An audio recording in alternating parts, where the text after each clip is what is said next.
Nice. Hello, galera! Heavy Culture na área, Hello, terça-feira. Katon. Hello. Hey! Hello. Uau! Né? A saudação metálica universal é os gritos, né? Os berros. Growls! Welcome, Katon! Thanks for having me, guys. It's good to be here. Really good to be here. Yes! Galera, Portugal, hoje representado pelo Miguel, bem representado, Miguel de volta ao Heavy Culture. Como se diz em inglês, I'm speechless for having this guy here. Well, I'm just glad to be here. And it's also, this is like family. I haven't seen McCoy in so long, like 8 years or something like that. And hopefully when we get to come back to our territories like Brazil and even Portugal, we've been there before, but we need to come back, especially once all this COVID shit's over with, you know. Who knows when that's going to be, but we all have to keep the faith. Luckily, we have sites like you guys that we can get the word out to the underground to let them know what's going on. But we're still here working. Like, we've been working on the new record, and we're also getting ready to release all of our titles again because a lot of it's out of print or hard to find. So there will be new, like, even cassette versions of all the Hirax records. In fact, I've got some of them right here. And so these are going to be coming out very soon. It's almost like Christmas time for heavy metalers, you know. But we're working on a ton of stuff. Even the first album will be back out on cassette. If I can get it not to blur too much. But so we're working on it. You know, we took the time during COVID to start working because we were like, if we don't work on music, we're going to go crazy, you know. So it's been kind of productive, you know. So hopefully next year, if things are okay, we get to come back to Brazil, go back to Europe, visit Portugal, Spain, and places like that, you know. Uau! Vamos ter que traduzir aqui isto. O Katon está muito satisfeito por estar connosco. Ele diz que tem estado a trabalhar muito, especialmente no novo álbum que irá sair. São boas notícias para começar. Depois também falou das reedições de trabalhos mais antigos, que são sempre difíceis de arranjar. A procura é bastante grande e ele até acabou por mostrar alguns itens em cassete que são peças de coleção. Nós aqui em Portugal, entre os colecionadores, vamos chamando de esqueletos às cassetes, porque é uma coisa do passado e que agora regressa à vida. Vamos começar, mas eu gostava de... Saudar o convidado, Ivan, bem-vindo, Ivan, bem-vindo. O Miguel voltou aí, Ivan. Miguel voltou das férias, aproveitou bem as férias, comprou bastante e parece que bebeu bastante cerveja, né? Queria agradecer a oportunidade de estar aqui com o Katon, com o Maicon, com o Jorge aí, o Miguel. O Barrote não está conosco hoje. Galera, se inscreve no canal aí, toca no sininho lá para receber as notificações, compartilha e acompanha a gente no canal. Tem muitas novidades aí para setembro, outubro e aí novembro tá muita coisa boa aí. Sejam bem-vindos. Michael Leite. Exatamente. Valeu pelo convite. É um prazer aí estar com vocês. E o Katon, né? Katon, para mim, é uma figuraça aí, um brother aí, Eu sou, acho que, o fã número 1 de Hirax no Brasil. É verdade. I am the number one Hirax fan. E faz 8 anos que a gente viu o último show lá. Toninho! E foi muito louco o último show do 2000. Foi a primeira vez que eu fui para São Paulo e para ver o show do Hirax também. E a gente tava junto, né, mano? Thank you, man. You guys, hit me in the heart. Hit me in the heart. Also, I can see some of the comments coming up, so this is really nice. I'm humbled. I'm humbled by you guys, man. Katon, I would like to ask you. I don't know if it's Katon or Katon. How do you say? It's actually Katon. But, you know, for me, as long as people try, you know, like even if they fuck up my name, as long as they try to say it, you know, like in every country it's pronounced different, anyways. Like, so if I go to Chile, they pronounce it Katon, you know. So different countries, Poland, you know, you go to Europe, there's different, you know, languages, different dialects. So I understand As long as they try to say my name, it's cool, but it's Katon. Okay, and it's easier for us Portuguese and Brazilian to say De Pena. Okay, that's we come from those territories. My great grandfather came over from Portugal, and so that is Portuguese blood in yes, you. Without a doubt, we are very proud of those roots, And so I had to, as growing up, you start learning more about cultures, and then you learn about Brazil, and it's pretty awesome. The history, there's a lot of history that people don't know. And that's kind of like with Hirax, we try to spread that word about traveling to different countries. We kind of feel like Vikings and warriors, when we travel. And when you bring all the tribes together from different regions and different countries, it's amazing, So that's basically our goal, just to keep playing for people like us, all the crazy metaleros around the world, Ok. Vamos traduzir esta parte porque acho que faz todo o interesse. Eu comecei por questionar se era como é que se pronunciava o nome dele. Ele diz que não interessa, porque ele sabe que as pessoas esforçam-se, sabe também, tem consciência de que nos vários países do mundo todos poderão ter uma pronúncia diferente do nome dele, ao qual eu acrescento que seria fácil para nós, portugueses brasileiros, dizer o De Pena, porque é-nos familiar. E depois o Katon acrescenta que tem origem portuguesa, da qual eu me orgulho muito. Ainda não sei de que parte, ainda vou tentar questionar de que parte de Portugal é que o avô dele saiu, mas fico muito satisfeito e ele diz que o objetivo é esse, é andar pelo mundo, aceitar todas as culturas e seguir em frente para esta união musical que existe, de facto, que é universal. Katon, do you remember which part of Portugal did your grandfather left to the US? Lisbon. Lisboa. Yeah. Okay. Yeah. I have some friends that will be very happy to know that. Yeah, it's always been a very proud thing in our family, even though I never got to meet my grandfather. But he's like a legend in our family, like kind of like a saint. So we really have nothing but love for Portugal and Brazil, especially once I finally went to Brazil and I would hear the accents and the language. It reminded me of family stuff, So it's like every time we go to those countries, I feel very heavy in the heart, because that's where my forefathers, my ancestors come from these countries, But you can't help but be very proud of it, Quite true. Eu questionei de onde é que ele vinha, ao qual ele responde que o avô dele teve origem em Lisboa, e lá está, cada vez que ele ouve a sonoridade do português, seja com o sotaque do Brasil ou de Portugal, ele sente orgulho desse lado familiar dos ancestrais e claro, a nós portugueses enche-nos de orgulho, aos brasileiros deve encher também, uma vez que quando ele visita, ele sente-se em casa, nota-se bem isso cada vez que vemos um concerto dado no Brasil, nota-se que ele faz por criar uma casa naquele espaço onde está a dar o concerto. Isso é fantástico. Jorge, vamos avançar com a primeira pergunta. Não podemos deixar de convidar as pessoas a subscrever o canal, isto em inglês, e para nos seguirem, para podermos ter mais visualizações, crescer mais, chegar mais depressa às bandas. Tantos nomes que já tivemos aqui, dos quais nos orgulhamos, e queremos muitos, muitos mais.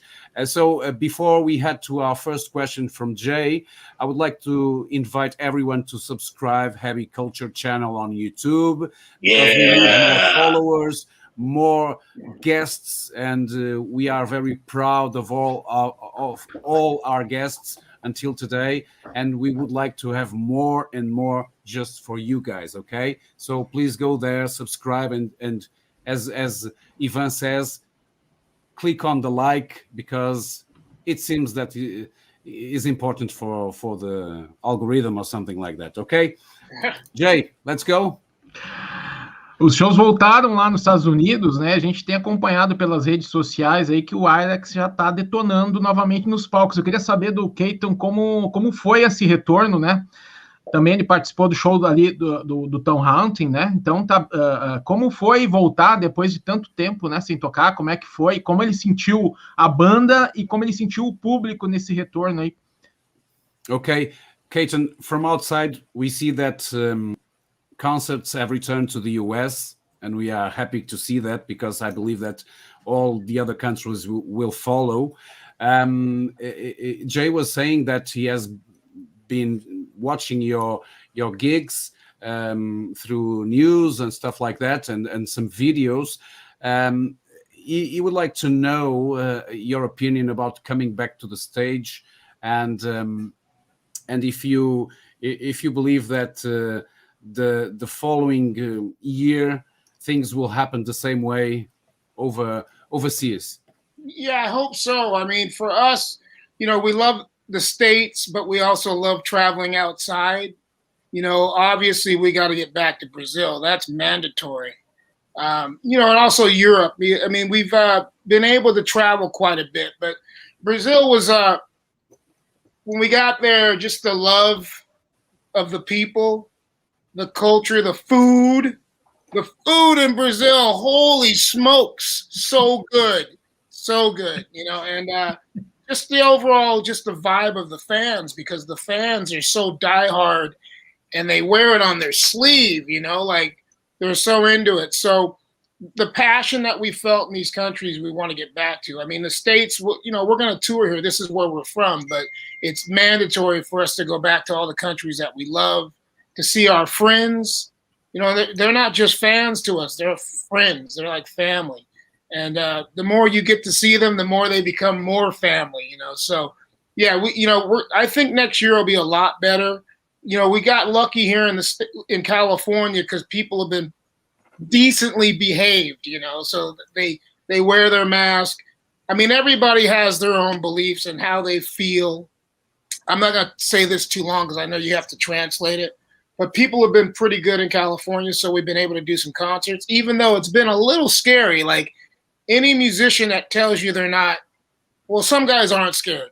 But for me, it's more about not just myself. I worry about, older family members, grandfathers that we go to visit.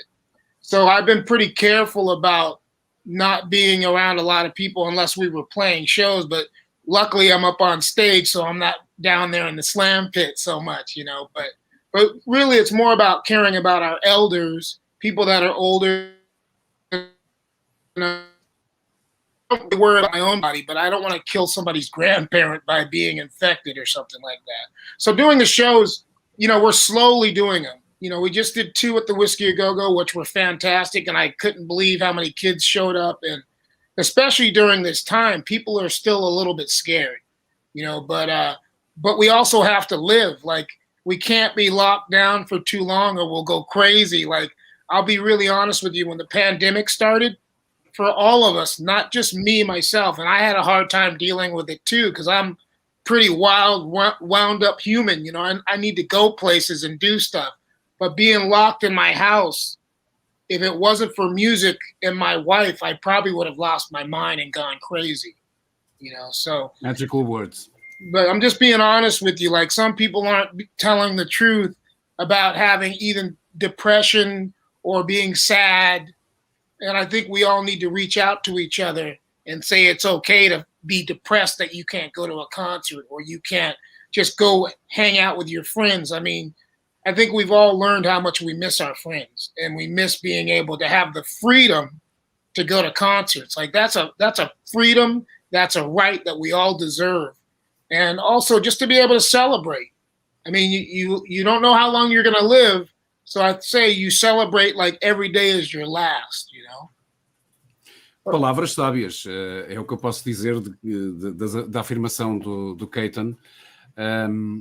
Ele aqui, nesta parte final, resume quase tudo na liberdade de poder estar com os amigos, de poder celebrar a vida, uma vez que nunca se sabe o tempo que nós vamos cá andar, não é? E a importância que esta situação pandémica nos alertou dessa proximidade humana. Isso é muito, muito importante. O Katon fala muito do Brasil com uma paixão incrível, da Europa também, com Portugal no coração, obviamente, mas essa paixão pelo Brasil é evidente. Os fãs rendem-se ao Katon e aos Hirax, e os Hirax rendem-se a eles também. A eles, neste caso, vocês. Devo dizer também que ele faz referência em voltar a ver os amigos que se tornaram família, porque diz que cada vez que está com pessoas, cada vez mais vezes que estão juntos, tornam-se família, e ele diz que as coisas, para já, na Califórnia, têm corrido muito bem, porque parece que as bandas, as pessoas que vão ver os concertos estão a ter todos os cuidados necessários, porque tudo isto vai ajudar a que haja um regresso ao normal global. Ou seja, se os Estados Unidos estão a servir de laboratório para perceber se realmente já é seguro fazer concertos, é o que está a acontecer, e ele diz que, sobretudo, tem respeito por todos os que estão à volta dele, muita preocupação mesmo para que não fiquem doentes ou infectados, numa possibilidade que é conhecida por tantos nós, não é? Todos nós, praticamente. Vamos avançar para a próxima pergunta, que será da minha pessoa, agora que estou a ver. Eu vou perguntar-lhe acerca do significado de Hirax, uma vez que eu percebi que existe um mamífero com esse nome. Pelo menos em inglês, existe um mamífero com este nome, e eu vou questioná-lo sobre a possibilidade disto ter tradução para português. Depois, vou também andar ali à volta da questão do som dos Hirax, porque desde o início, qualquer pessoa que ouça Hirax, basta 1 segundo apenas para perceber que é Hirax. E eu vou-lhe perguntar qual é o ingrediente que existe para que isto aconteça. Ok, Katon. First, I would like to ask you the meaning of Hirax, because I would like to know if it's possible to translate to Portuguese, okay? Yes. Also, one who listens to Hirax since the beginning until today just needed 1 single second to identify the band. Yeah. And I would like to know your opinion about this special ingredient that makes this possible. Well, I think, where do I start? Because you threw Hirax. Okay. Well, the name, which is very interesting, because when we started out, you know, we were based in a garage, and we just practiced as much as we could in the summertime in California, which is hot, very hot. So, I mean, if you're already practicing in a band, you sweat, but we were like, it was like raining sweat. And so we needed to figure out a name, and a lot of guys were coming up with typical names and stuff like that. But I took a break to go into a restroom, and there was a bunch of wallpaper, old school wallpaper. And on it, it had this ad for this is a bug repellent that kills. And the bug repellent was called Hirax. So it was for killing mosquitoes. a lot of people don't know this true story, but the repellent is for killing mosquitoes, so that's what the Hirax is. It's a bug repellent. But also in Africa, this is another part of it, because it's 2 parts.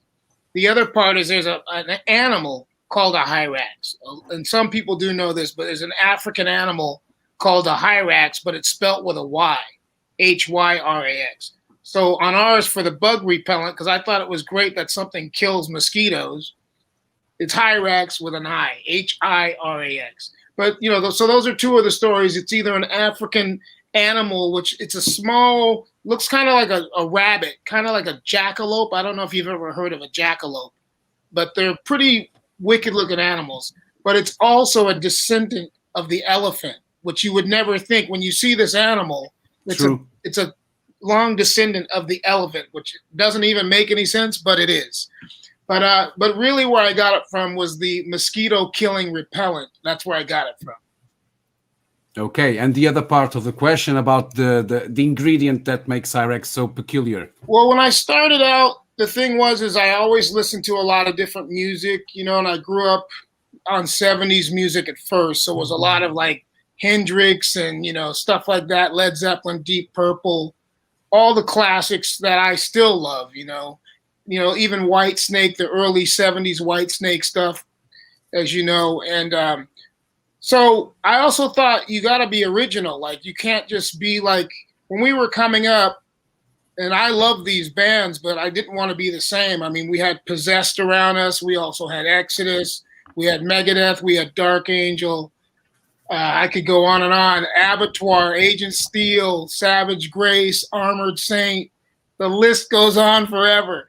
But I just noticed that, you know, a lot of bands were doing a certain thing or they were trying to be more evil than the other, which is fine because I love all that shit. I love Merciful Fate. But I thought Hirax should do our own thing. And also I sang the way I sang, and I felt like, hey, this is the way I sing. I'm going to sing this way. It's kind of like when I heard King Diamond, I was happy to hear him as well because I was like, at least he's doing something different, you know. And so I think kind of the vocals make it different, but also that we really like a crossbreed of music. We like punk as well. Like we're not just a metal band, even though people consider us that. We like a lot of punk elements. Obviously, you guys, you know Ratos de Poro, but there's a lot of bands. Poison Idea, Black Flag, Circle Jerks, Minor Threat, Misfits, all that stuff we love. But we also got really into the obscure stuff. Bands like the Neos. There was a band called Stark Raving Mad, which were they were kind of descendants from like DRI. So if you like DRI, you would love this band called Stark Raving Mad. Just brilliant, reckless punk rock, you know. So we listened to a lot of that. A lot of the UK stuff, bands like GBH, Discharge, Broken Bones, and, you know, bands from like Portland. There's a band called The Accused. And we got along with a lot of those bands too. That's what was always interesting about Hirax. We weren't just a metal band. We got along with a lot of the punk bands, DRI and COC, Corrosion of Conformity. We Excel? go. What was that? Excel? Yeah, Excel. We go way back with all those guys, and another band called Final Conflict. Yep. So, and Cryptic Slaughter. We can't forget Cryptic Slaughter. So, you know, we went way back with those bands, and we just decided we liked both styles. We didn't just like punk. We didn't just like metal. So we kind of brought them together. And a lot of people don't realize this. The early days of Hirax, a lot of those bands were coming to our shows. So when we would be playing, before these guys were bands like Excel and Cryptic Slaughter, or they were just starting out, they were in the front row of our shows going off, and like we got to meet them, and that's how we kind of became friends from them coming to our shows. But we always loved the combination of bringing styles together. And obviously we love metal. We also have the hardcore crossover thing as well. And we're proud of that. Okay.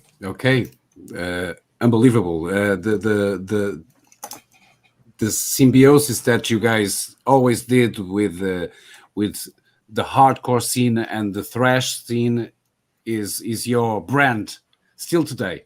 Yeah, I mean, we never gave up on it. I think I understand that bands change, and that's fine.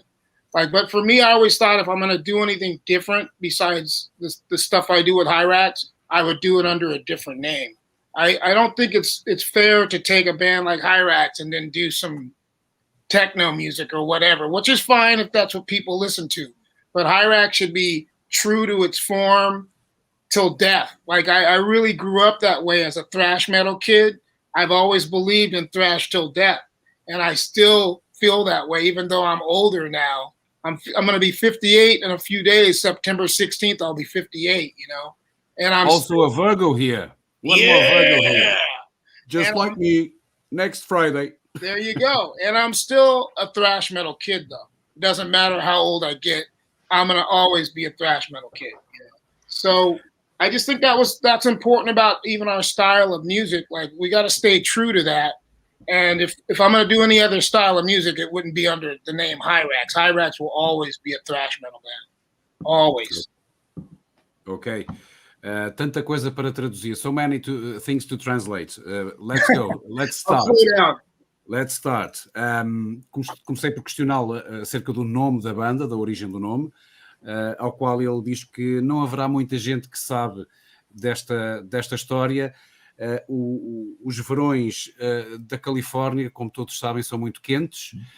Havia alturas que estavam a escorrer água cada vez que ensaiavam, e há uma altura que ele sai um pouco, vai à casa de banho para se refrescar um pouco, e depois de muitas conversas acerca do nome da banda, das possibilidades, uma vez que todos davam nomes que já se estariam à espera, muito comuns dentro da cena do metal, eis que ele vê a publicidade na parede de um químico para matar mosquitos, que se chamava Hirax.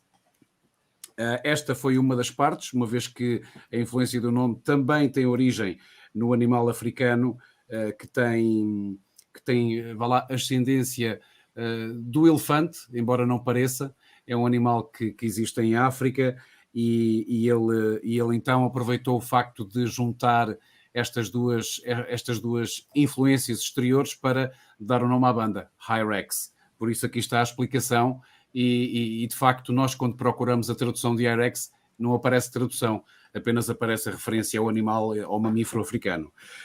No que diz respeito ao resto da pergunta, no aspecto do som peculiar dos Hirax, seria de esperar que o Katon nos fosse, enfim, invadir e encher de bandas de influências o que ele fez, todas elas, ou quase todas conhecidas.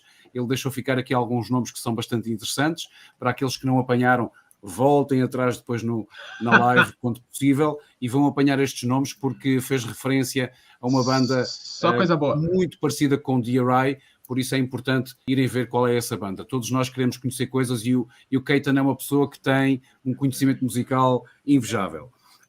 Depois, no que diz respeito ao resto da questão, portanto, muitos clássicos que eram o que eles ouviam antes da existência de Hirax, não é? Mas o Katon sempre teve vontade de fazer alguma coisa diferente, singular.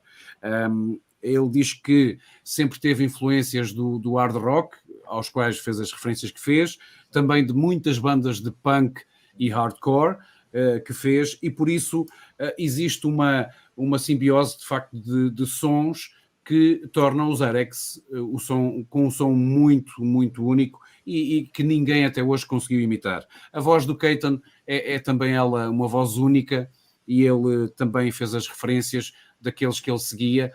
Eu ainda estive para lhe perguntar se ele ouvia muito Dio, uma vez que às vezes parece que estou a ver o Ronnie James Dio e a voz do Katon. Não parece, mas há partes que eu acho que há ali algumas semelhanças. Ainda lhe vou perguntar antes de avançarmos para a próxima pergunta. E ele diz também, faz referência a que muitas das bandas que ele mencionou, bandas hardcore que os vieram a influenciar, ainda não existiam, os Hirax já existiam, e essas bandas estavam à frente do palco a ver os Hirax tocar. Isto é qualquer coisa de maravilhoso, ou seja, aqueles que nos veem ainda nos vão influenciar. Eu acho que é fantástico e humilde ao mesmo tempo. Katon, I also would like to add to this previous question, if you feel that you had some Ronnie James Dio influences in your singing way. If I don't, that's a shame. I hope I do. He's definitely influenced, like growing up, besides even Elf, because that was like the band that like was his rock band, he did stuff even before that. He was a doo-wop singer, but yeah, he's a heavy influence. I mean, you can't always hear influences, but growing up, if you didn't have Heaven and Hell or Mob Rules, or if you didn't have any of the first Dio record's amazing, But even going back to Rainbow, because that's like my favorite Dio stuff. Everybody has their favorite Dio, but the Rainbow stuff that he did is phenomenal, And even some of the later Black Sabbath records, Dehumanizer is a really good record. A lot of people don't talk about Dehumanizer, but I really love Ronnie James Dio. I even was lucky and fortunate enough to go to his funeral, which not too many major rock stars had funerals where all the fans could actually come. So yeah, he's definitely influenced. And the earlier guys like him and Klaus Meine from the Scorpions, people like that. I dig Biff from Saxon, another singer I dug a lot. A lot of the early Riot stuff with Guy Speranza, really did that stuff as well. But I mean, you can go on for days. Even Lemmy's an influence. You might not be able to hear it, but Lemmy's an influence as well. Uau. Dio, aí está a explicação, ele sentir-se envergonhado caso não tivesse sido influenciado pelo Dio, ao qual ele ele confirma afirmativamente. Ele fala especialmente do período de Rainbow, mas também mencionou a passagem dele por Black Sabbath, ainda fala de outras influências de outros músicos que vocês ouviram. Vamos passar à próxima pergunta. Miguel, antes de interrompendo, parece que o logotipo do Hirax foi criado pelo Tom Warrior, se não me engano. Confirma essa informação aí com ele para mim. Okay. So, Katon, Ivan was saying that your logo was created by Tom G. Warrior. Is that true? You guys know your stuff. I will say that. You're starting to scare the hell out of me because you guys got good We questions. know your breakfast. You guys know your metal and you eat it for breakfast. Yeah. Jeez, where do I? Give me that question one more time that you just startled me with it. So Ivan was saying that Hirax logo was drawn by Tom G. Warrior. Yeah. Well, this is a funny story. So I was a really big, and I still am, but Hellhammer is one of my all-time favorite underground bands. Like, if it doesn't get any more underground than Hellhammer, right?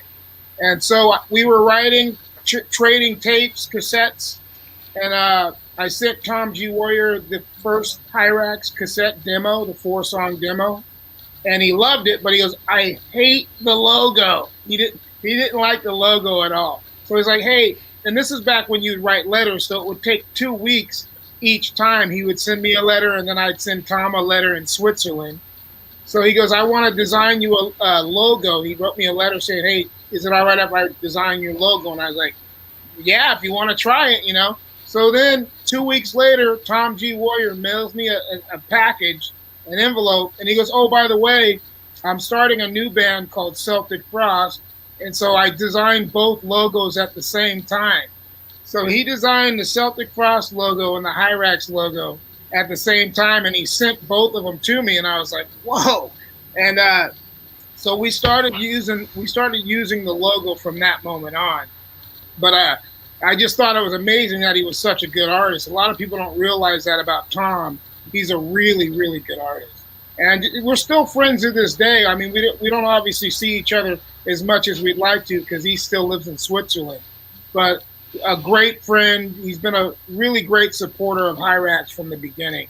But we met through Hellhammer, so that's pretty cool that we were like little thrash metal kids riding back and forth to each other. I was in Hirax and he was in Hellhammer. You know? So I got to see it go from Hellhammer to Celtic Frost, which was pretty interesting when they finally said they were going to change their name. I was like, I don't know about this, man, because I was so into Hellhammer, but Celtic Frost turned out to be just as great, you know.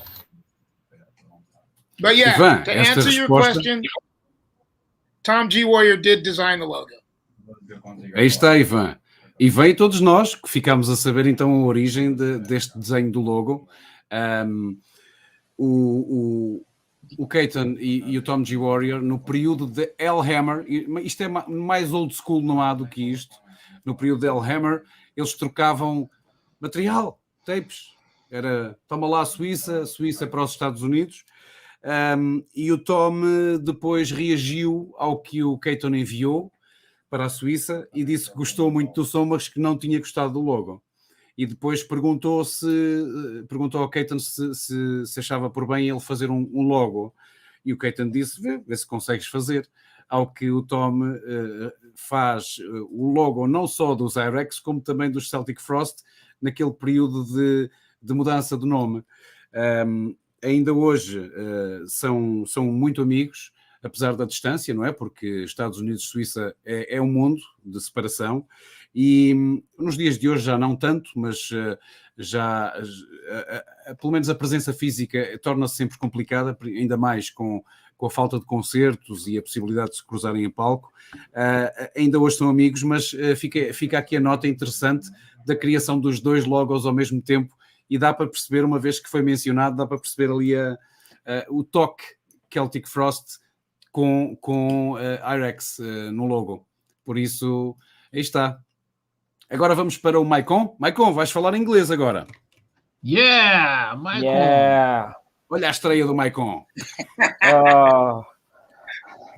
Katon, can you speak about your work as a DJ? Wayne, how has this experience been, and how did this idea come about? That's amazing. Well, you know, I'm like you guys. I'm the same. You know, I love music. I collect records. Like, I'm a freak about records. And my wife was like, if you're going to keep collecting these records, why don't you go out and play them for people instead of just buying records and playing them at home by yourself? And I was like, okay. And at first I didn't really want to do it, but I got a message, because this is really funny. Instagram, when it first started, I had no idea how to work it. I'd be on Instagram and I didn't know that you could get messages. This is before I knew they had a messaging system. So I found this message one day. I'm like, oh, I guess you get messages on here, because it was so brand new at the time. And it was the Rainbow Bar and Grill in Hollywood. And they were asking me if I wanted to be a DJ there. And I'm like, well, if you're going to DJ anywhere, why not be in Hollywood at the Rainbow Bar and Grill doing that, you know? So I accepted the job, and I went down and started playing music, and it was great. And then the sad thing that happened was, like, not too much longer after that, Lemmy had died. And when Lemmy died, it was like, we got to do something. We have to do a statue or something, you know? So I mentioned about the statue, and then all of a sudden there was this campaign to get a Lemmy statue. And then they asked me to do it, and I was like, I guess, because I love Lemmy so much, even though I really didn't want to do it, because it's a lot of work raising money for a statue. But anyways, we raised the money, and I was working at the Rainbow, and I was learning more about spinning records, and then I started realizing kids were going off. Like, there'd be nights I'd be up there spinning records, and kids were slam dancing inside the club and, like, stage diving and stuff.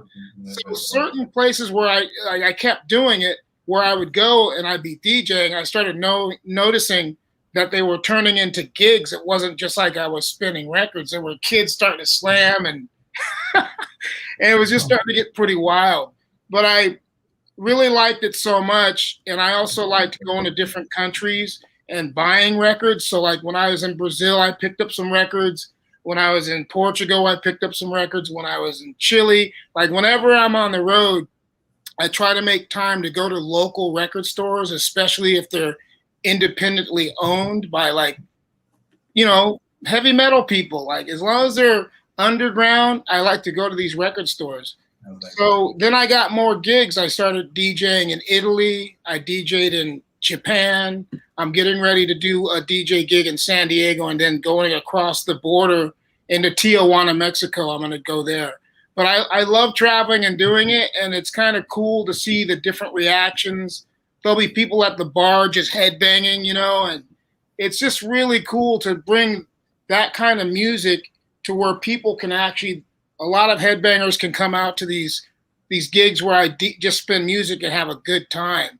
And I just wish that it was more where other clubs would do that, because there's a lot of heavy metal fans, a lot of people that love metal music. And I don't think there's enough clubs for them to go see this kind of stuff. But it's just been great. Like, and I still go around to, like, record swap meets. I do those as well. So we do these big swap meets where there's vendors with records, and then we just play heavy metal music. It's great, you know. But I appreciate that question, because for me, I'll tell you the thing I love the most about DJing is that for me as a musician, it's easier for kids to talk to me, because when I play concerts, not everybody gets to meet me, or, you know, like, there's backstage and all that stuff. But when I'm DJing, I'm amongst the people. So I get to talk to other fans that love music, and we talk about their favorite bands, and I talk about my favorite bands. And I just feel like it's a better way for me to connect with the people, because when I'm doing concerts, I'm kind of hidden. And I mean, I wish I could come out and see everybody, but it's not possible, because, for one, our fans, Hirax fans, they like to party. And I can't party that much before we play, or I won't give a good concert. I'll be a mess. So I'll be honest with you, sometimes I kind of hide, because our fans party so hard, I kind of have to stay away from it, or I wouldn't be able to play the show. But we heard from Paul Speckman that sometimes Chilean fans can be very violent. They're pretty wild. I mean, I don't, you know, it's funny, I guess because I've been around that stuff so long, the thrashing and the stage diving, as long as nobody's trying to really kill somebody, I'm pretty cool with it. Because I'm kind of used to being around a lot of wildness. So I don't really, I mean, yeah, some countries are a little bit wilder than others, but they're all, for Hirax, it's pretty much that way all the time. Like when we play shows, and then like I said about even partying, the last time we played in Brazil, after we got done playing, there was like a discotheque thing after we played. So all we did was move out into the street with all the thrash metal fans, and we partied out there, which was awesome. So I'm just saying, like when we play, mostly before the show, I try to hide so I don't get too drunk.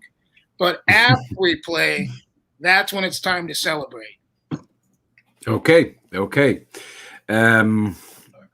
Ora bem, Macon, a resposta a esta tua questão parecia que não ia ser tão longa, mas afinal estendeu-se por bastante tempo, uma vez que o que o Katon sente pela música é o que nós sentimos, mas ele já cá anda há mais tempo do que nós, a paixão tem mais anos. Por isso ele diz que a certa altura ele pensou que, para além de comprar música, seria interessante também passar música para outras pessoas ouvirem. Também no início do Instagram, onde ele começou a partilhar, enfim, algumas fotografias de alguns discos que ia rodando, ele percebeu, nem sabia, não tinha grande conhecimento sobre o Instagram, recebe uma chamada que o surpreende, uma chamada não, uma mensagem, assim é que o surpreende com um convite para ser DJ, ou seja, alguém que viu que ele tinha muito bom material e convidaram-no, que tal vires passar aqui umas músicas. Foi na mesma altura que aconteceu a partida do Lemmy, infelizmente. Depois houve uma inauguração de uma estátua ao Lemmy, que todos nós já tivemos a oportunidade de ver, nem que seja por fotografia, e ao qual ele aceitou o convite para passar música. E então ele sente que às vezes parece um concerto. Está a passar música simplesmente com discos e aquilo parece um concerto com todo o movimento que é criado à volta da música. Também ele diz que cada vez que vai dar uma volta, seja onde for no mundo, faz questão mesmo de conhecer as lojas mais underground que possam existir para comprar discos para a coleção dele. Cada vez que visita um país, mencionou o Brasil, Portugal, Itália, países que visita, vai sempre procurando lojas para encontrar o material mais underground, ou seja, ele não vai apenas naqueles mais conhecidos, ele quer conhecer tudo, literalmente. Depois, o que ele acaba por dizer que gosta mais nesta situação de fazer DJ é a possibilidade de conversar com os fãs de Hirax, uma vez que dispõe de mais tempo. Quando vai para um concerto, ele diz que gosta mais de estar recatado, gosta de ter o tempo dele para se concentrar, para se preparar para o concerto, e por isso a altura certa para estar com Katon De Pena, ou será nestes períodos em que ele faz DJ, já tendo viajado para vários países no mundo para essa missão, ou então no final dos concertos, onde provavelmente já estará um bocadinho bem disposto, depois de beber algumas jolas e entrar na diversão, ok? Esta é a justificação deste início de trabalho como DJ. Jorge, é a tua vez. Ivan, acho que é Ivan agora. É o Ivan? Ivan, exatamente. Eu queria saber dele se nos anos 80, quando ele é bastante conhecido como tape traders, né? Se ele tinha contato com as bandas do Brasil e quais bandas ele tinha contato. Okay, Katon, Ivan is asking if you are known to be a tape trader back in the 80s. He was wondering if you used to trade tapes with Brazilian bands, and if you remember any of them. Well, obviously, I'm wearing one of their shirts, so Sarcophago's probably my favorite band. I do like early Sepultura. There's, you know, even newer stuff. I think Chrysium's a really good band, actually. You know, but back in the 80s, yeah, we got, you know, I'm not as educated as I'd like to be. That's what's great about going to these countries. Like when we go back to Brazil, I like to learn more about bands that maybe weren't known outside of this, you know, outside of Brazil. Even though they were huge in Brazil, they might not have been as big outside. Like there's a band that's been around for quite some time. I think they're called Corazon. I think they're very good, but outside of, how do you say it? Corzus. Yeah, very good band, but outside of Brazil, like, you know, not too many people really do know of them as much as they should know of them, you know. They have a video for a song called Truth that's really good, but I don't think enough people know who they are. That's kind of like another thing that I do from traveling. When I do interviews, I talk about these bands just because I try to pay it forward, try to educate other people about these bands, you know.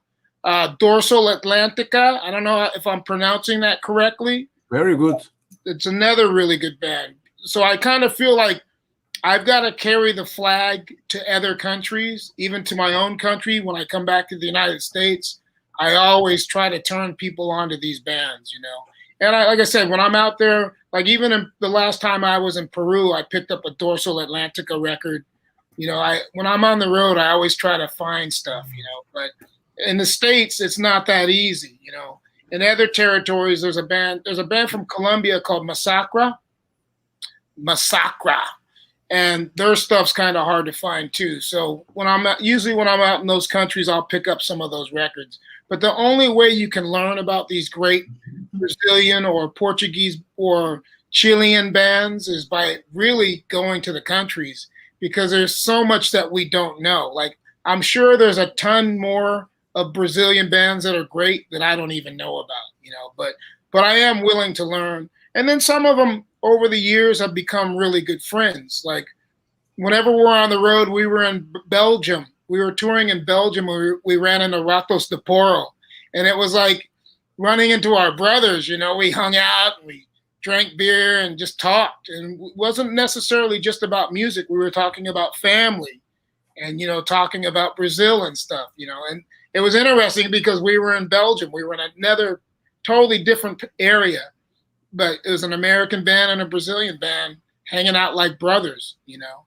So that's important for me. Like, I can never say that enough, but I really do like to learn other music, other cultures, you know, and that's the biggest thing for us. And that's like when we do this next record, we'll be getting back to those territories. We will definitely go back to Portugal. We'll definitely go back to South America. Brazil, there's still more work for us to do there. We haven't played enough in Brazil, you know, and we have a lot of, it's more become like, kind of like the same relationship we have in like, say, South America or even in Mexico. Brazil, we have friends that are now, and family, that are family to us. You know, there's still a very big Brazilian connection to Hirax, and there always will be. We have artists that are from Brazil that do artwork for us, which there's a guy named Tomas, who's been doing a lot of great Hirax artwork in Brazil, you know, and it's so appreciated that we have that kind of love. We still love our brother Fabricio Ravelli. Fabricio was a part of Hirax, and he will always be a part of Hirax. We're like brothers. There were a couple of times we banged heads, you know, but we are brothers, and that happens from being in a band together. You know, once you play with each other long enough and tour, you become brothers. So we have a lot of Brazilian brothers and sisters that are family to us, and we want to get back to them. We want to get back to touring. So yeah, we just got to keep working, and, you know, we get to meet these bands, and that's what's, like I said, great about learning about other styles of metal, heavy metal, punk music from different territories, different countries. It's awesome. That's basically our thing. Ivan, aqui tens a resposta. Tape trading desde os anos 80 e sempre a vestir a bandeira universal, que é a música, para depois a espalhar por todo lado. E depois fala aqui da referência ao tema Truth dos Corzos. Eu acho que isto, se eu fosse da banda Corzos nesta altura, ficaria ficaria entusiasmado. E como ele diz, ele acaba por ser um anfitrião da música do mundo quando vai passear pelo mundo ou quando vai trabalhar pelo mundo. Ainda conta a história de estar na Bélgica em turnê quando está com o povo dos Ratos de Porão e estão a falar de coisas não só de música, mas também da família, coisas que também dizem respeito ao metal, apesar de nós dizermos que são coisas à parte. Não, faz parte das nossas vidas. Todos nós temos o suporte familiar. Sem isso seria complicado.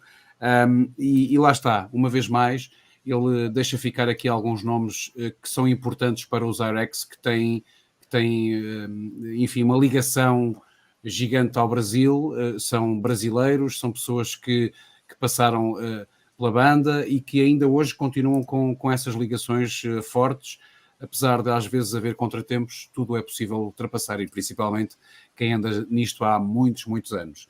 Vamos para o Jorge. Rapidinho, fazer uma...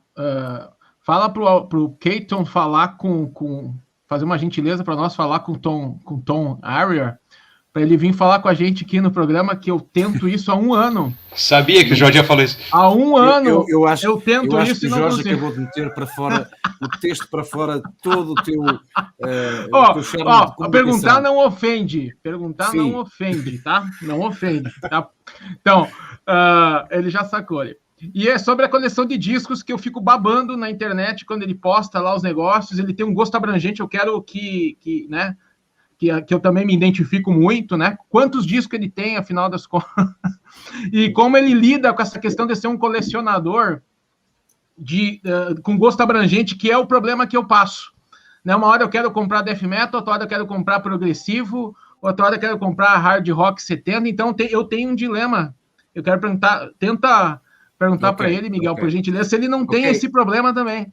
Mas não esquece do Tom Arier. Katon, starting from the beginning of Jay's question, the first one is not really a question. In fact, Jay is shameless.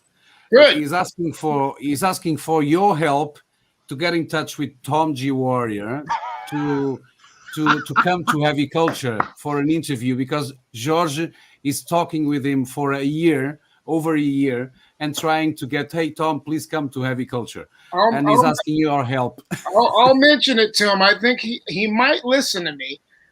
You know what, I'll be honest with you. I think what happens with a lot of musicians like Tom or myself, like I hadn't been doing very many interviews because I think you should only do them when you have something to talk about.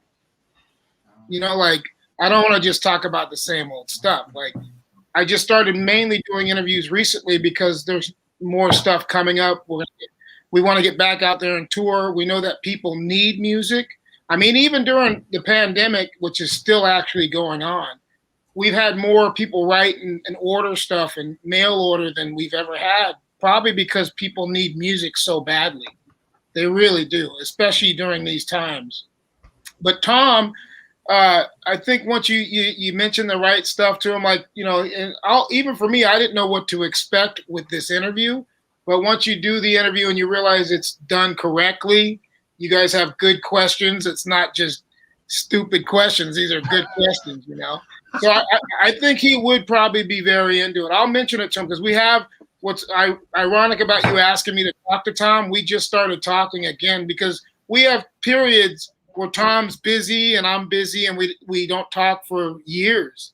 But most recently, probably because of the lockdown, a lot of musicians are talking to each other because we have way more time on our hands than we ever have. So I'll definitely bring it up to him. And that's what I'm about anyways. The underground, good people like you and us and Tom G. Warrior should always connect. And I'm sure he probably has some stuff to talk about because I'm sure they've got a new record coming sooner or later. So I'll mention it to him, I promise you. Yeah. Okay. Jorge, já nem dorme. Thank you, Katon. I'm going to send him a message. Jorge ganhou o dia agora. I'm going to send him a message when I get offline in a little bit because that way I know that I did it, all right? So I'll take care of it. Jorge, Okay. Portanto, é sobre os discos, não esquece, Vinícius. Sim, não vou esquecer, mas é importante dizer que ele compreende esta dificuldade de comunicação, uma vez que, por exemplo, ele diz que por norma não dá muitas entrevistas, apenas quando há algo sobre que falar é que ele acaba por aceitar convites para entrevistas. Nós também temos a nossa parte no que diz respeito a conseguir a entrevista com o Katon. Também devemos agradecer ao Maicon por esta facilidade de comunicação, porque eu tentei também algumas vezes e foi sem sucesso, mas o Maicon veio dar uma mão para nós e ainda bem que o fizeste, Maicon. Por isso, agora vamos para a parte dos discos. Ok, the second part of the question from Jay is a bit like my taste with regarding the musical format you chose for your life, which is vinyl, I believe. Yes. So Jay and also myself, we see you a lot streaming and on social networking. And George says that he appreciates a lot your collection of albums of vinyl. And he says that your musical taste is similar to his. And he was asking, how many LPs do you own? And also, if you struggle sometimes when buying, since you are very eclectic, when buying stuff, if you struggle sometimes to choose what is the mood for today? That's awesome. Okay, great question. Well, my thing is, I'm also reading these questions that are coming down below because it's you guys have a great setup. Other people can chime in and say, ask questions. And I believe there was a guy from Ireland that was in here asking about us coming back to Ireland, and we will. I promise you that. So to the records, I'll be honest with you because I didn't want to be one of those crazy record collectors where I count everything, even though I probably should. But I stopped counting at 1,000 just because I was like, and also my wife, I'm like, she's seeing a lot of records come in the house. So she's kind of keeps me calm because I would buy them like they were drugs if I could. I'd probably buy. So yeah, my wife is kind of like the policia. So. And I have to be that way myself because I'll just go crazy. But after 1,000, I stopped counting. But I'm one of those record collectors, though. I do know what I have, and I know where everything's at. And I'll be honest with you, I don't even alphabetize them, which I should. Like, I'm probably the most horrible record collector there is. I don't alphabetize. I just have sections where I know, like, but you know where to find it. Yeah, I know where the thrash is at. I know where the death metal's at. I know where the grindcore is at. I know, but there's also different styles. Like I'll be real with you guys. I'm not gonna act like I'm metal 2,000 times all the time. I do love metal, but I listen to a lot of different stuff. I listen to old school Ike and Tina Turner when she was a rock singer. A lot of people don't realize if you go back to the early Ike and Tina Turner stuff, it's insane. It's like punk rock metal.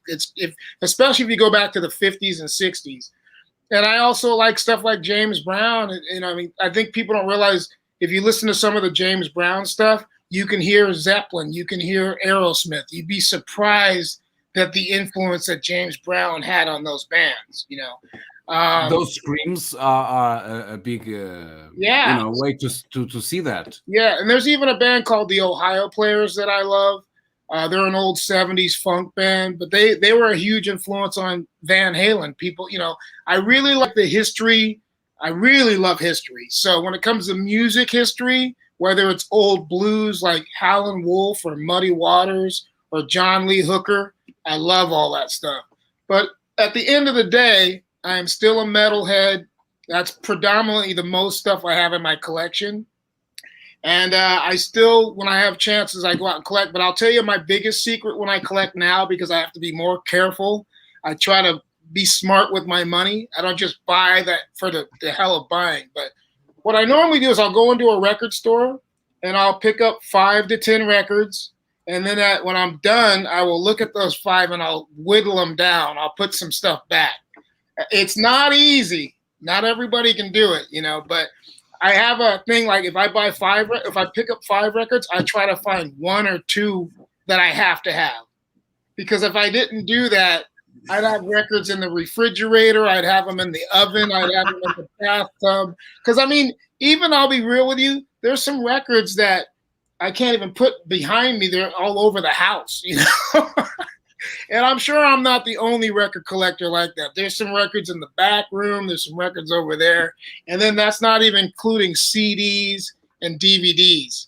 And let's not forget tapes, cassette tapes. Yeah. You know, so, and I really love cassettes even more now because they're being done right. Like all of our stuff now, when we're getting ready to release them all, so you guys are seeing the first of these cassettes that they're all coming out. But they are like this kind of stuff. You know, the graphics now are even better than in the 80s. Yeah, so I think it's a great thing, and it's cheaper. You know, people can get a good cassette if you got a good cassette deck, which I still have. I love cassettes. If you got a good deck, and you can find tapes, they're cheap, and they're also cheap if they're used. And sometimes you'll find really great used cassettes, just like vinyl. Like, I still love vinyl. That I go to the cheap bins before I even go to the expensive stuff. I go to the $1 to $4 bins, and I dig. I think you got to be able to dig. Like, if you're not one of those people that has patience to record shop, you shouldn't even do it, because you need about an hour or 2 on a good day when you know you can go in and be in there for a while to just dig through all the cheap records and the ones that nobody cares about. But you'd be amazed what you find. You'll find a piece of gold in there sooner or later. You know, like I'm sure you guys have records in your collection where when you start digging through your collection, you pull out some of these records, you're like, I found that for $1, and it's like a $50 record. Those are the best, you know?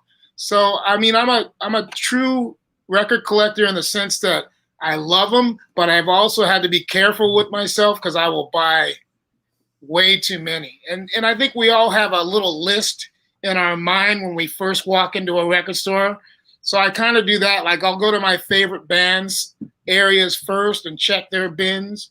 But I always, for some reason, love to go back to wherever they have a bunch of cheap priced records and dig through them. And then, have you ever bought some repeated copies? Yeah, but not many. Like I probably in my collection, because I'm really into original pressings. That's my favorite. But I do have some represses. I can't lie. And I'm such a crazy record collector. There's always records. There's always records. I've always got records really. Tô recebendo esse essa semana aí. Like I think I'm gonna. Coincidência. This was probably. Here we go. You guys got me digging records now. I picked this up the last time I was in. I don't know if you can see it. The last time I was in Switzerland, I picked up this record, and it's a repress. But what's really cool about it, it's never been done before, and it's a best of Rose Tattoo. And I have a lot of their records, but this is a double record set, and sometimes us record freaks can't turn down a double record set. So yeah, I mean, but there's not many represses. Most of the stuff I have is original pressings. Now you got the record collector dude going now. Like this is a Mexican version of Killers. It's all in Spanish. All the titles on the back are Spanish. I'm trying to get the camera thing here, but you guys know this record well, or you wouldn't be metal. But yeah, this is a Mexican printed version of the second Iron Maiden record. So yeah, I mean, I'm just like you guys. I know if I was looking through your record collections, I'd be like, nice. You know, it's kind of I consider it a good addiction though. Like if you're gonna be addicted to anything, I'd rather be addicted to records than some other crazy shit. You know. So usually I say to my wife that I'm making the value grow in our house, you know. Well, she doesn't believe that, but it is true. Sometimes I show her, okay, I bought it for this price and now it goes here. So It's one of the ways. Yeah, no, I get it. It's I was on tour in Germany one time, and this headbanger told me what he does because he's married and his wife wants to kill him because he buys so many records. He said he puts Post-its on each record to let her know how much to sell them for when he dies. I couldn't believe it, but I was like, that's actually not a bad idea. So I think when his wife sees how much those records are worth, she's going to be amazed. Like there are times my wife rolls her eyes like, oh God, you got to buy another record. But that guy should be careful because the wife might ask him to divorce him and then collect, There are some guys that have serious money invested in these records. Like you guys know, if you see a bunch of records, you can kind of add it up. Like when I see guys' record collections, I can already tell you if it's a lot of money sitting there. You can just tell. And you've got a pretty darn good collection sitting behind you, as I can see, But and also, I mean, even for me, when I see record collections, if I see that they're 4 stacks up, like 4 levels, that means there's a lot of records there. 5, 6 levels, that means that's a huge record collection. Anytime there's 6 up, 5 up, that means you got a big collection. But just take care of them. I mean, the thing that's great about records, they do maintain their value, especially if you know who to sell them to. And just take care of them like you would your baby. You take care of these things, I really take really good care of my records. I respect them. I want them to sound good. I think that's just what all record collectors do. The better you take care of them, the longer they last. Uou, começamos a falar da coleção e dá nisto. O Katon deixou de contar os discos quando atingiu o número de 1000, uma vez que também não é diferente nos Estados Unidos. A polícia matrimonial existe, não é um mito. Ainda bem. Acontece mesmo. E eu até pensei que ia estar na sarjeta. Eu pensei que a Anne partilhava desse gosto com ele, afinal eu acho que ela via o dinheiro investido noutra coisa de forma diferente.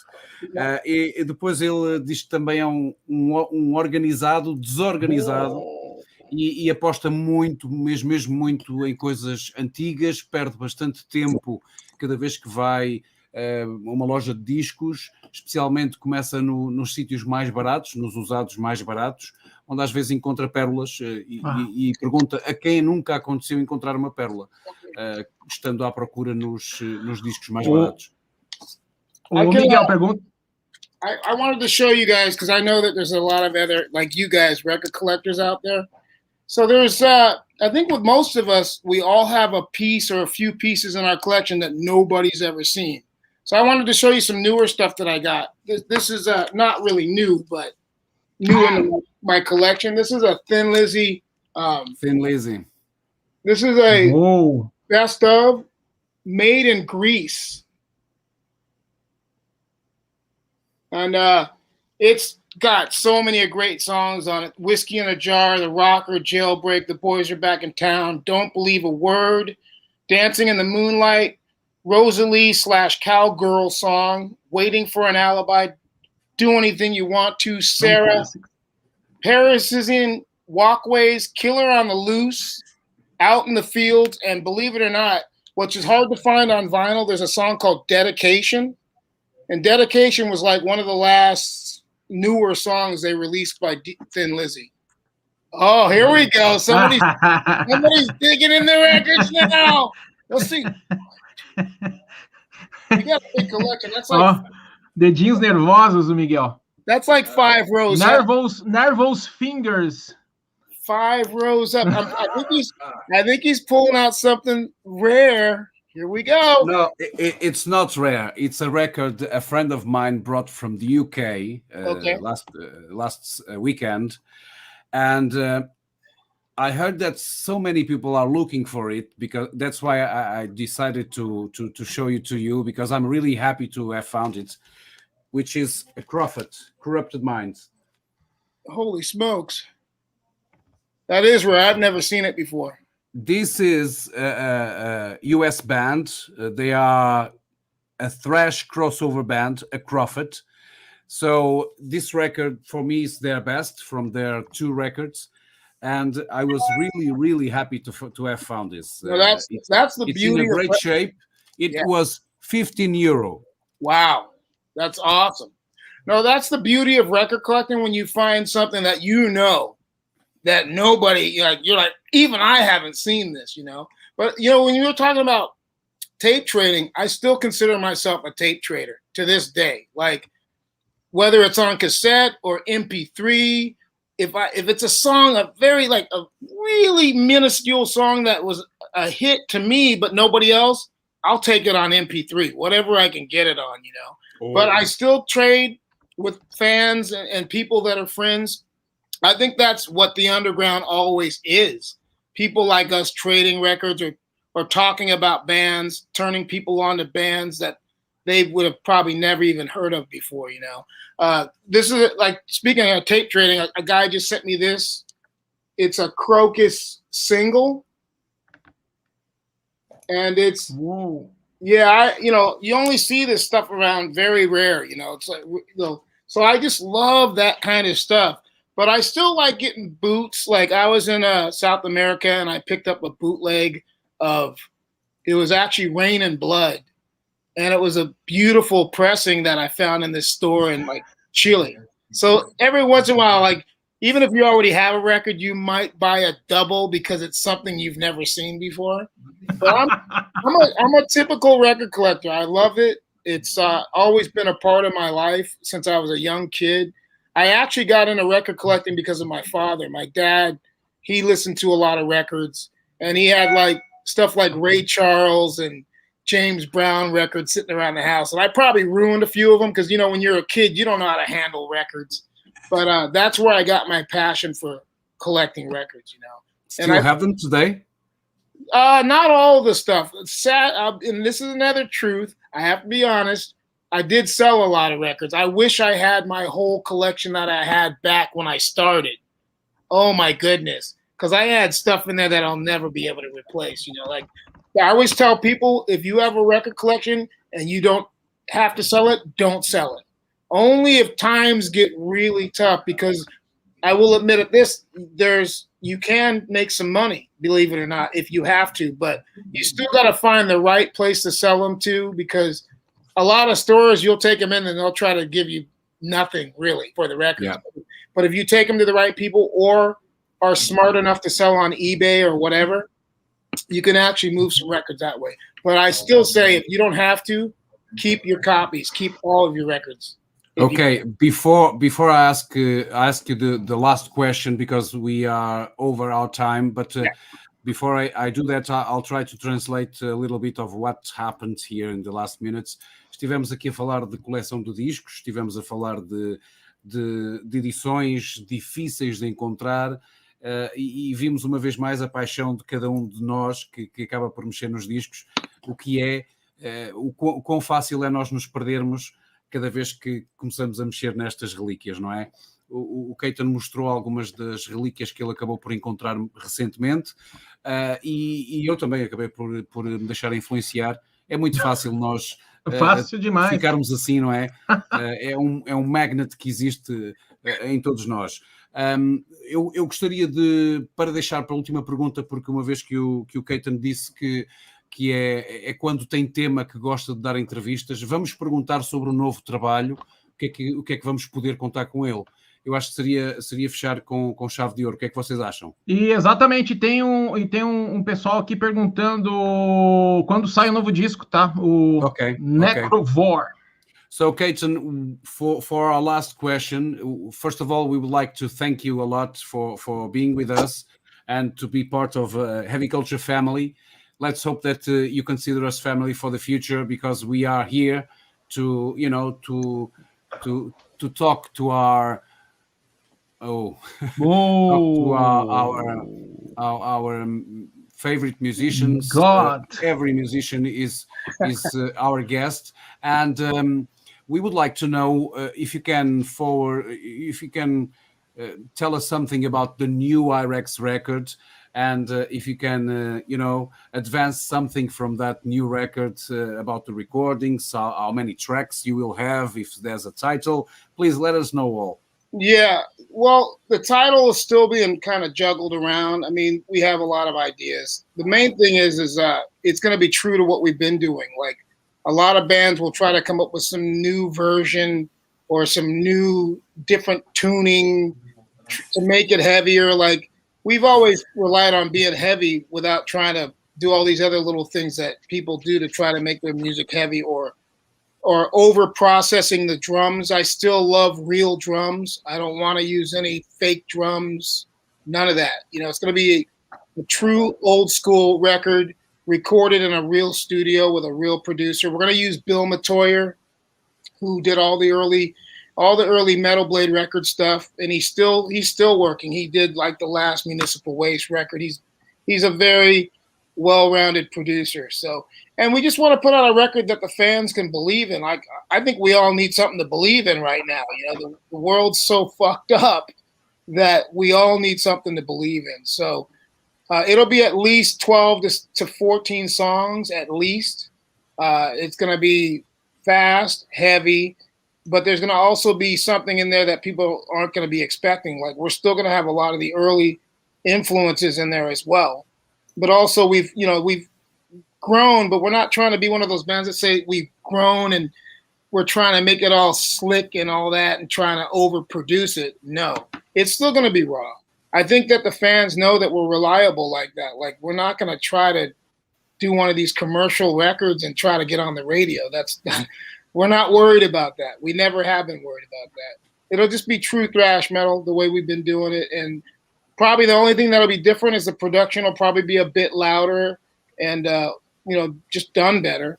But we're not going to be too slick. It's not going to be light. I don't like when they thin out these records. A lot of these guys overproduce. They spend way too many hours in there. Back in the early days, the first two Hirax records, Raging Violence and Hate, Fear, and Power, were done in 3 days each. Like, we did those on a weekend, Friday, Saturday, Sunday. And sometimes that's how you get the best magic. I mean, these bands spend 3-4 months in the studio, and for what? Sometimes you're like, what was that worth it? I'd rather spend that money on touring to go to these countries and see the fans. I'd rather make T-shirts that the fans can wear. That sometimes I think the bands forget what's the most important thing. It's their audience. And for us, luckily with Hirax, and I'll sign off on saying this, but I will say that we are lucky that we have the fans we have and that we intend to keep them. We're not going to drive them away by putting out crappy music. We got to keep working hard. And to you guys, thanks for the support. I mean, that's why we're still doing this shit. Like, if it wasn't for you guys, we wouldn't be doing this. And we're proud of you, and we're proud of what we do. Like, we're not trying to make any excuses, man. We're going to keep playing hard and heavy. And hopefully everybody will like it, But I want to say thank you for the support. Thank you to the Portuguese fans. Thank you to the Brazilian fans. Oh, man. And we miss everybody. It didn't just take COVID to do that. We've been missing Brazil and Portugal and all those countries that we love to go to for quite some time. So hopefully next year, 2022, I don't want to say too much about that because who knows what we're all going to be dealing with. Like, I know it's different in Brazil. I know it's different in Europe right now. There's certain countries, like even Australia. We have a tour booked there with DRI, and we don't even know exactly when we're going to be able to go because right now Australia is locked down. I mean, they've got some of these countries you don't even realize they've got soldiers in the street and stuff, So, but yeah, I mean, that's basically what I have to say. I appreciate the support. We'll be back. Yeah, there's that. That's a legendary vest as far as I'm concerned. The battle vest. But we'll definitely be back, and thanks for checking in with us because you guys, it's almost like you guys could hear that we were working on music, and that's what's going on. We're going to do a couple more shows. We've got some secret shows that we're doing. One's been announced. We're doing October 6th, us and Municipal Waste. We're playing up north in the Bay Area, and then we're doing a secret show in I can't really say where it's at, but it's in California. And then we're going to go across the border to Tijuana before this year's out. And then next year, we would like to start thinking about getting back to Brazil. We haven't played Rio de Janeiro. We need to go to Rio de Janeiro. Obviously, São Paulo. We got to go back there. And also to my Portuguese brothers, we'll be there as well. So, but thank you. I'm almost out of words because I really appreciate you guys. We ain't going to let you down. I promise you the new record will be something you can be proud of. Uou, aqui está, temos aqui a mensagem do Katon relativamente à vontade que ele tem de regressar à estrada, deixou ficar algumas datas que já estão apontadas, ninguém consegue fazê-lo com alguma certeza, falar de datas do próximo ano, porque há situações em várias partes do globo que estão com pontos diferentes desta pandemia, mas há retrocessos, inclusivamente em países que já parece que baixou e tudo regressa. Ninguém sabe, na realidade. O que é certo, e ele tem a certeza, é que está com muita vontade de voltar aos palcos, de regressar ao Brasil, ao Rio de Janeiro, a São Paulo, também menciona Portugal. Nós ficamos muito satisfeitos com isso. Novo álbum, que isto é o importante dizer, que não vai ser um álbum trabalhado para vender, será um álbum verdadeiro ao que os Hirax têm feito até hoje. Vão trabalhar, atenção, muito importante, continuar a trabalhar com Bill Matoyer. Diz que o álbum será rápido, será pesado, cru, e que talvez a única diferença que possa eventualmente existir neste novo trabalho é que o som vai estar mais alto. Isto resumindo tudo o que... e muito importante, o disco terá a gravação analógica. Isto é o mais importante para nós que gostamos de colecionar os discos em vinil. O analógico é sempre o ideal. Já para os digitais, os CDs, já é outra história, mas se está em analógico para o vinil, vai estar também com o digital para todos os outros formatos. Por isso, o Katon diz-se agradecido ao Heavy Culture. Nós é que estamos verdadeiramente agradecidos por falar com uma lenda do thrash metal, e olha, vamos desejar-lhe muita saúde e muito trabalho para o futuro. Ok, Katon, again, thank you so much. We wish you all the best for you and Anne and Hirax. Please be careful out there, but most importantly, enjoy, okay? Enjoy your life, because that's important, to live it, okay? So again, thank you so much. And thank you to you guys. I want to thank all four of you guys for being here and giving me some time to talk. And when the record's done, you guys will be the first ones to hear it. I promise you that, all right? Thank you so much. All right. We appreciate it. Thank you so much, Katon. Hey, galera, obrigado, Ivan, Maicon, pela presença, nosso parceiraço aí. Obrigado, Ivan. Como é que é o chamadinho aí? Toquem no sininho e não morram. Galera, obrigado, Miguel. Nós que agradecemos. Fantástico aí, obrigado. Obrigado, Maicon, também. E terça que vem, Mike Terrana, a lenda Mike Terrana, batera extraordinário aqui no Heavy Culture com a gente. Se inscreve no canal, se cuidem e até!